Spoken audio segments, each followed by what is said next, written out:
नमस्कार दोस्तों, मैं विवेक पंडित। आपका स्वागत है crime story by Vivek channel पर, जहां हम आपको हर बार एक नई और दिलचस्प अपराध कहानी सुनाते हैं। अगर आप हमारे साथ इस मनोरंजक सफ़र का हिस्सा बनना चाहते हैं तो चैनल को सब्सक्राइब जरूर करें और पास के बेल आइकन को दबाएं ताकि हमारी हर कहानी आप तक सबसे पहले पहुंचे। पंजाब के जिला लुधियाना के सराभा नगर थाना क्षेत्र का एक गांव है सुनत। इसी गांव में रहते थे सोहन कुमार। वह इंडस्ट्रियल एरिया जनकपुरी स्थित फ्यूचर फाइबर एंड फिलामेंट नामक कंपनी में मुलाजिम थे।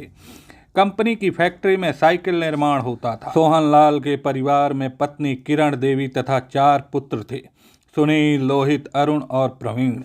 औसत पढ़ाई करके सुनील छिटफुट कार्य करके ठीक ठाक पैसा कमाने लगा। बेटा अपने पांव पर खड़ा हुआ तो किरण और सोहन लाल ने उसका विवाह सुनीता से करा दिया। यह लगभग सन 2000 के आसपास की बात है। सुनील का दाम्पत्य जीवन तो सुखमय था, परंतु अब वह अपने रोजगार से खुश नहीं था। इस बाबत उसने अपने पिता से बात की तो उन्होंने कंपनी मालिक की मिन्नत करके उसे साइकिल फैक्ट्री में नियुक्त करा दिया। यह नौकरी सुनील के मन को भा गई। 12 सालों से खूब मन लगाकर वह नौकरी कर रहा था। कालांतर में रोहित, अरुण और प्रवीण युवा होकर कमाने लगे तो माता पिता ने उनके भी विवाह कर दिए। ज्यों-ज्यों विवाह होते गए संयुक्त परिवार की दीवारें भी टूटती गईं। चारों भाइयों ने मकान में अपना हिस्सा, अपना रास्ता और चूल्हे अलग कर लिए। अपना कमाओ अपना खाओ। सुनीता के बच्चे छोटे थे तो वह घर में रहकर बच्चों तथा गृहस्थी की देखभाल करती थी। बच्चे स्वयं अपना ख्याल रखने लायक हुए तो सुनीता ने रणजीत सिंह नगर स्थित एक प्लेवे स्कूल में केयर टेकर की नौकरी कर ली। सुनीता के नौकरी करने के पीछे 2 कारण थे। पहला कारण यह कि वह परिवार की आमदनी बढ़ाना चाहती थी। दूसरा कारण यह कि वह अपनी बोरियत से मुक्ति की अभिलाषी थी। पत्नी की इच्छा तथा भावनाओं का ख्याल करते हुए सुनील ने भी उसे नौकरी करने से नहीं रोका। सुनीता ने नौकरी का साइड इफेक्ट अपने परिवार पर नहीं पड़ने दिया। वह सुबह उठती, नाश्ता एवं खाना पकाती, बच्चों को स्कूल जाने के लिए तैयार करती, उन्हें नाश्ता कराती और लंच बॉक्स पैक करके देती। बच्चे स्कूल चले जाते तो पति को नाश्ता कराकर वह लंच का टिफिन देकर फैक्ट्री रवाना करती। इसके बाद वह स्वयं तैयार होकर प्लेवे स्कूल जाती। जीवन बधे बधाए ढर्रे पर किंतु आनंदमय बीत रहा था। सुनील कुमार सुबह 9 बजे फैक्ट्री जाता और रात 8 बजे घर लौट आता था। 30 मई 2019 को भी सुनील प्रतिदिन की तरह साइकिल से ड्यूटी पर गया था समय पर, लेकिन वह घर नहीं लौटा तो सुनीता को चिंता हुई। 8:10 पर सुनीता ने पति को फ़ोन किया तो उसने बताया कि वह रास्ते में है, 15 मिनट में घर पहुंच जाएगा। घर पहुंचना तो दूर की बात, सुनील का फ़ोन स्विच ऑफ हुआ और वह स्वयं भी लापता हो गया। चिंता हुई तो सुनीता ने अपने देवर रोहित को बताया। रोहित ने बड़े भाई की काफ़ी तलाश की। जब वह नहीं मिला तो फैक्ट्री मालिक प्रवीण गर्ग को लेकर रोहित थाना डिवीज़न नंबर 5 पहुंच गया। थाने में उसने बड़े भाई सुनील की गुमशुदगी दर्ज करा दी। रोहित हाथ पर हाथ रखकर घर नहीं बैठा। थाने से घर पहुंचकर रोहित ने सुनीता भाभी को मामले की जानकारी दी। फिर अपने भतीजे अर्थात सुनील के बड़े बेटे को साथ लेकर अचानक लापता हो गए भाई की तलाश में निकल पड़ा। इसी दौरान रजनीश कुमार सिटी सेंटर के पीछे से गुजरे तो उन्होंने एक व्यक्ति को बुरी तरह घायल पड़ा देखा। शरीफ शहरी का फर्ज अदा करते हुए रजनीश ने पुलिस को फ़ोन करके घायल की सूचना दी और स्वयं वहीं रुके रहकर पुलिस के आने की प्रतीक्षा करने लगे।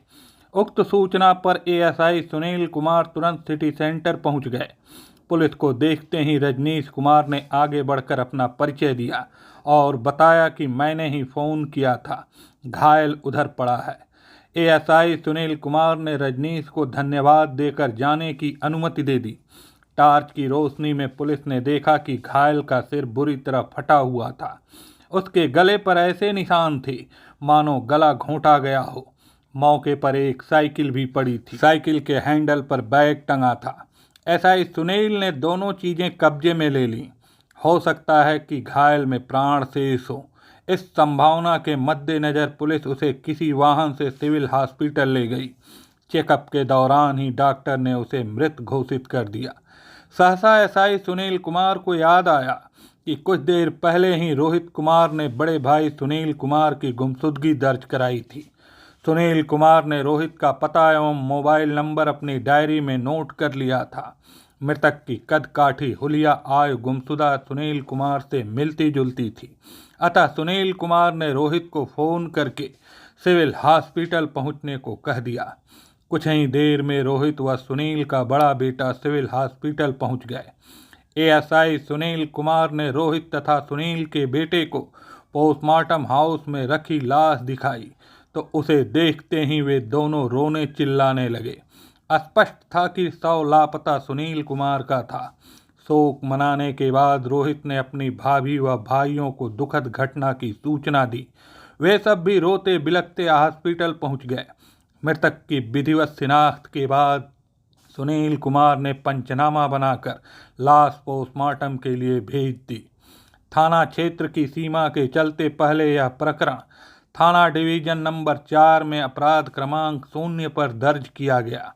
फिर केस थाना दुगरी की Bhagat Singh market reporting police चौकी स्थानांतरित कर दिया गया। यहाँ पुलिस ने रोहित कुमार को वादी बनाकर धारा 301, 201 और 34 आईपीसी के तहत प्रकरण दर्ज कर लिया। पुलिस कमिश्नर लुधियाना सुखचैन सिंह गिल छोटे केस को भी गंभीरता से लेने वाले अधिकारी थे। यह तो मर्डर केस था। केस के खुलासे तथा हत्यारों या हत्यारे की गिरफ्तारी के लिए उन्होंने विशेष जांच टीम गठित कर दी। टीम मेंबर घटना के संभावित पहलुओं पर विचार करने बैठे। विचार विमर्श किया तो निष्कर्ष निकाला कि लूटपाट के उद्देश्य से तो यह घटना कतई नहीं हुई थी। लूट हत्या की संभावना खारिज करके टीम ने जांच के लिए कुछ बिंदु निर्धारित किए। मसलन किसी से नई पुरानी रंजिश, संपत्ति अथवा अन्य किसी प्रकार के लेन देन का विवाद। सुशील व सुनीता का विवाह हुए काफी वर्ष बीत गए थे। इसके बावजूद विशेष जांच दल ने दोनों के चरित्र भी खंगालना जांच के बिंदुओं में शामिल किया। सुनील व सुनीता के चरित्र से संबंधित सूचनाएं जुटाने के लिए टीम ने मुखबिर का सहयोग लिया और स्वयं भी सुनील के पड़ोसियों तथा मित्रों से तहकीकात शुरू कर दी। घटनास्थल पर सुनील की साइकिल के हैंडल पर पुलिस को जो बैग टंगा मिला था उसमें टिफिन के अलावा स्विच ऑफ सेलफोन था। एएसआई सुनील कुमार पहले ही देख चुके थे कि 21 मई की रात 8:10 पर उसमें आखिरी कॉल सुनीता की दर्ज थी। सुनीता ने स्वयं भी पुलिस को बताया था कि उसने 8:10 पर पति को फ़ोन करके पूछा था कि वह कहाँ है और अब तक घर क्यों नहीं पहुँचा। जवाब में उसने बताया था कि रास्ते में है, 15 मिनट में घर पहुँच जाएगा। विचारणीय प्रश्न यह था कि जो व्यक्ति 15 मिनट में घर पहुँचने वाला हो, फ़ोन चालू हो, तो बात करने के बाद वह उसे ऑफ करके बैग में क्यों रखेगा। निश्चित रूप से यह हत्यारे का काम लगता था। अतः विशेष जांच दल ने सुनील के साथ सुनीता की भी पिछले 6 महीने की कॉल डिटेल निकलवा ली। कॉल डिटेल ने साबित किया कि सुनीता की एक नंबर पर बहुत ज़्यादा और देर तक बातें हुआ करती थी। आगे की पड़ताल में मालूम हुआ कि उक्त नंबर मोहल्ला खुर्द निवासी मनदीप सिंह का था। पड़ोसियों तथा सुनील के मित्रों से की गई तहकीकात में भी मनदीप सिंह उर्फ दीपी का नाम सामने आया। पड़ोसियों ने बताया कि मनदीप से सुनीता का याराना था। इस बात को लेकर अक्सर सुनील व सुनीता में गंभीर विवाद हुआ करता था। घर में हो रहे झगड़े का शोर बाहर तक गूंजता था और उनमें मारपीट भी हुआ करती थी। सुनील के मित्रों से पुलिस को जानकारी मिली कि सुनीता व दीपी के अवैध संबंध के चलते वह अत्यधिक तनाव में जी रहा था। सुनील दोनों के नाजायज रिश्ते का खात्मा करना चाहता था मगर कामयाब नहीं हो पा रहा था। अवैध संबंध में पत्नी और प्रेमी द्वारा षड्यंत्र रचकर पति की हत्या करा देना साधारण बात है। संभव है कि इस केस में भी यही कहानी दोहराई गई हो। इस अंदेशे के मद्देनजर जांच दल ने सुनीता व मनदीप सिंह उर्फ दीपी को पूछताछ के लिए हिरासत में ले लिया। दोनों से अलग अलग पूछताछ की गई तो 1 घंटा से भी कम समय में सुनील के कत्ल का राज फांस हो गया। अभियुक्तों के बयान से वाइल्ड सेक्स की चाहत में पतित होने की एक सनसनीखेज कहानी प्रकाश में आई। विवाह के 8-9 वर्ष बाद तक सुनील जोशीला जवान था। पीरियड के दिनों के अलावा क्या मजाल कि कोई रात ऐसी बीते जब सुनील बीवी को बाहों में न झुलाए। पत्नी के साथ देह मिलन किए बिना सुनील को नींद नहीं आती थी। देर रात तक न वह खुद सोता था, न सुनीता को सोने देता था। शरीर किसी का भी हो, उसी व्यवहार का अभ्यस्त हो जाता है जैसा उसके साथ किया जाता है। सुनीता की देह भी यौनाचार की अभ्यस्त हो गई। रात होते ही उसका शरीर पुरुष संसर्ग की इच्छा करने लगता। बच्चों को सुलाने के बाद अगर सुनील उसे नहीं दबोच लेता तो जंगली बिल्ली की तरह वह खुद उस पर टूट पड़ती। सुनील को पारंपरिक सेक्स करना नहीं सुहाता था। निजी तौर पर उसका मानना था कि जब तक नाजुक अंगों पर पड़े निशान गवाही न दें, सेक्स आनंददायी नहीं होता। इसलिए वह सुनीता की देह को खूब पीड़ा देता। आरंभिक दिनों में सुनील के यौनाचार का यह उन्माद सुनीता को पीड़ा देता था, किंतु बाद में उसका शरीर इस तरह के सेक्स का अभ्यस्त हो गया। सीधा साधा सेक्स उसके लिए रूखा फीका एवं आनंदहीन हो गया। समय के साथ न सेक्स का उन्माद सदैव बना रहता है, न रुचि ही मन में रहती है। समय के साथ मानसिकता में भी परिवर्तन होता है। मस्तिष्क काम से अधिक दायित्वों के निर्वहन के बारे में सोचने तथा उसके साधन जुटाने में लग जाता है। रास रंग में रुचि कम होती जाती है। यदा कदा कामनाओं की तृप्ति कर ली वही बहुत होता है। विवाह का 10वां साल लगते लगते सुनील की कामनाओं की लौ मध्यम होने लगी। बिस्तर पर आते ही सुनील सुनीता को नहीं दबोचता तो आदत के मुताबिक जंगली बिल्ली की तरह सुनीता स्वयं उस पर टूट पड़ती। सुनील उसे रोकता कि शादी के इतने साल हो गए, बच्चे हो गए, पर अब तक तुम्हारा जी नहीं भरा। पता नहीं बच्चे वास्तव में सो गए या जाग रहे हैं। बच्चे समझदार हो चले थे। बेड की पलाई चरमराएगी तो वे पता नहीं क्या सोचेंगे। सुनीता कुढ़ जाती। बच्चे बड़े हो रहे हैं तो क्या मैं अपनी ख्वाहिशों का गला घोंटूं? बुरे काम और बुरी आदतें बच्चे घर में सीखते हैं, इसलिए ख्वाहिशों को काबू में रखना सीखो। यह वाइल्ड सेक्स का शौक मैं मायके से लेकर नहीं आई थी। यह लत तुम्हारी लगाई है, तुम ही इसे शांत करो। जैसे मैंने खुद पर कंट्रोल किया वैसे तुम भी अपनी इच्छाओं का दमन करो। सो जाओ और मुझे भी सोने दो, सुबह ड्यूटी पर जाना है। सुनीता का जी जल जाता। वह सोचती आज न सही कल। सुनील जाएगा कहाँ? जब उसे सेक्स की तलब जागेगी तब मेरी ही पनाह में आएगा। सुनीता के मन की नहीं हुई। पहले 2 दिन, 4 दिन, फिर हफ्ता, फिर 10 दिन में एक बार सुनील उसे देह सुख देने लगा। 10-10 दिन तक सेक्स के बिना रहना सुनीता के लिए संभव नहीं था। अतः उसकी कामनाएं भटकने लगीं। पति की उपेक्षा के चलते सुनीता देर रात तक मानो अंगारों पर लौटती रहती तो दिन भर घर में अकेली बोर होती। बच्चे स्कूल चले जाते थे, सुनील अपने काम पर, इसलिए दिन का अधिकांश समय वह घर में अकेली रहकर बोर होती थी। घरेलू काम वह सुबह ही निपटा चुकी होती थी, इसलिए करने को उसके पास कोई काम नहीं होता था। सुनीता दिन से ऊबी थी तो रात से उकताई हुई थी। अतः मज़े से वक्त गुजारने और खुद भी 4 पैसे कमाने के लिए उसने अपनी योग्यता के अनुरूप नौकरी करने का फैसला कर लिया। सुनीता ने मन की यह बात सुनील से शेयर की तो नौकरी करने पर उसने आपत्ति नहीं की।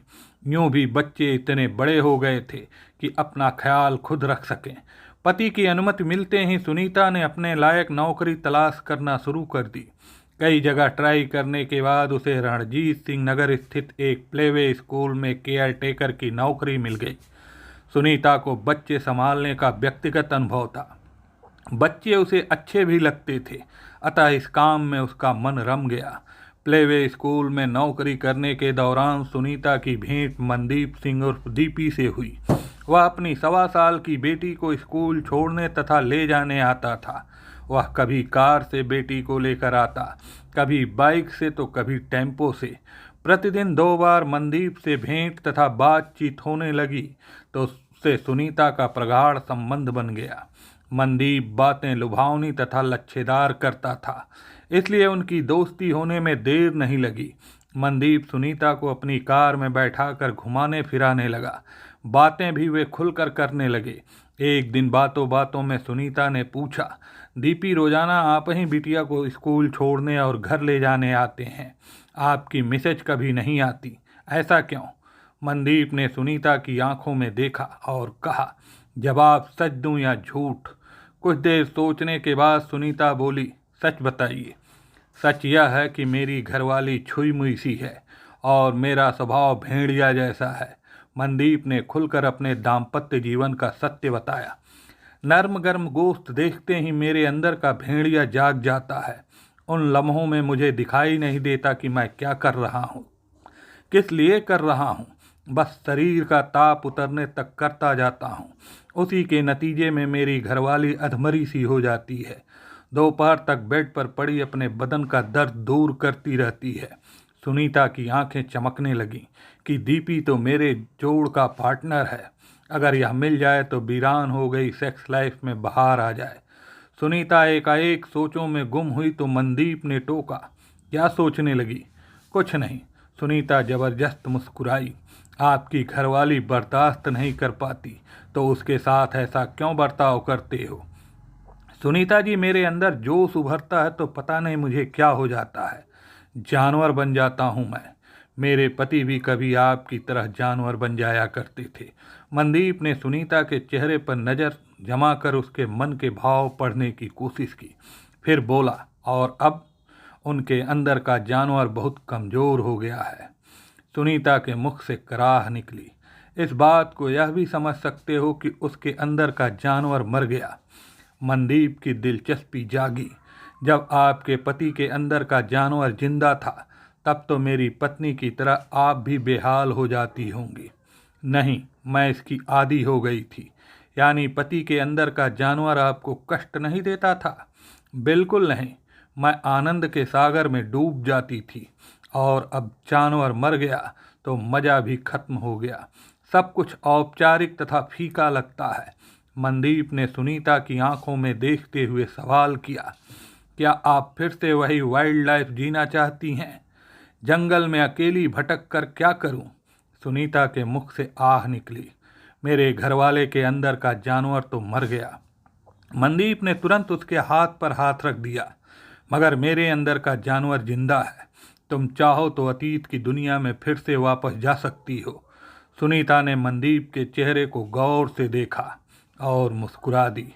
वाइल्ड सेक्स की जुगलबंदी का यह स्पष्ट संकेत था। मनदीप भी मुस्कुराया।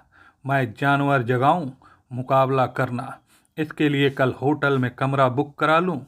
सुनीता के लबों पर फिर मुस्कान सजी। सिर हिलाकर उसने सहमति व्यक्त कर दी। दूसरे दिन सुनीता ने प्लेवे स्कूल से छुट्टी कर ली। मनदीप भी बेटी को स्कूल नहीं ले गया। पूर्व निर्धारित समय एवं स्थल पर वे मिले।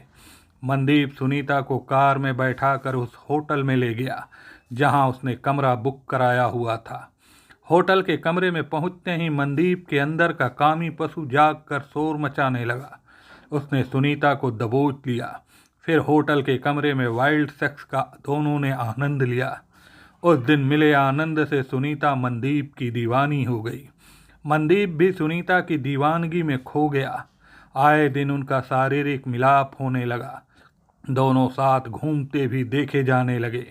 मोहल्ले और पड़ोस वाले जल्द ही जान गए कि सुनीता और मनदीप रिलेशन में हैं।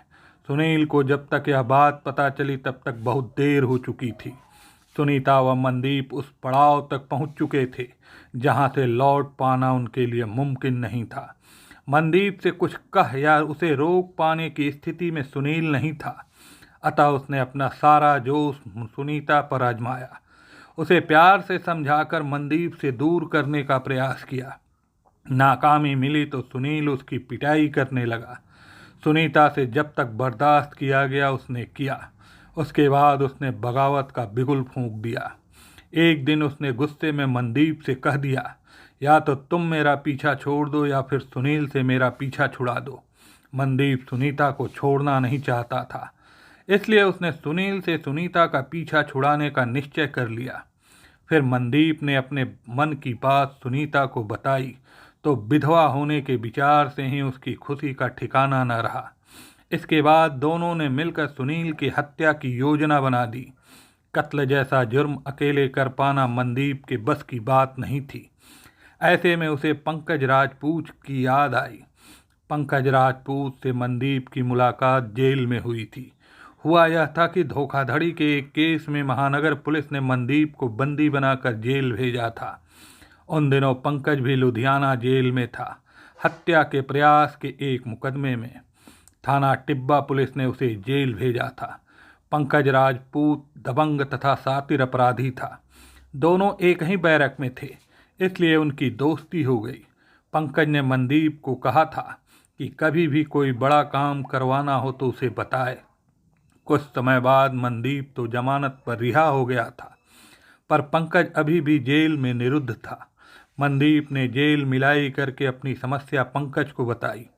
काम में होने वाले खर्च भी देने को कहा तो उसने अपने गुर्गों सन्नी कुमार, प्रकाश कुमार और रमन राजपूत का पता मनदीप को दिया। बोला, मैं तुम्हारा काम करने के लिए इनको खबर भेज दूंगा, तुम इनसे मिल लो। मनदीप उक्त तीनों से मिला तो सुपारी तय हो गई। इसके बाद हत्या के लिए सिटी सेंटर का सुनसान इलाका तथा 21 मई की तारीख चुनी गई। उक्त तिथि को शाम 7 बजे से उक्त चारों सिटी सेंटर के पीछे सुनसान में घात लगाकर बैठ गए। वे सब मनदीप की जैन कार से आए थे। रात लगभग 8 बजे सुनील साइकिल से सिटी सेंटर के पास से गुजरा तो मनदीप आज ने उसे रोक लिया। पहले उसके सिर को लोहे की राड से फोड़ा, फिर साइकिल की चेन से गला घोंट कर उसकी हत्या कर दी। मनदीप का इरादा सुनील का फ़ोन लापता कर देने का था। उसने सुनील की जेब से फ़ोन निकालकर ऑफ भी किया, लेकिन फिर इरादा त्याग कर स्विच ऑफ कर फ़ोन उसके बैग में रख दिया। अभियुक्तों के बयान के आधार पर पुलिस ने सन्नी, रमन और प्रकाश को भी बंदी बना लिया। उनकी निशानदेही पर हत्या में प्रयुक्त रॉड, चैन तथा जैनकार बरामद कर ली। सुनीता ने अपने देवर तथा पुलिस से झूठ बोला था कि घटना वाली शाम पति ने उसके दोस्त के साथ होने की बात कही थी। दोस्तों, कहानी पसंद आई हो तो वीडियो को लाइक करके कमेंट कर दें और चैनल को भी सब्सक्राइब कर लें। धन्यवाद।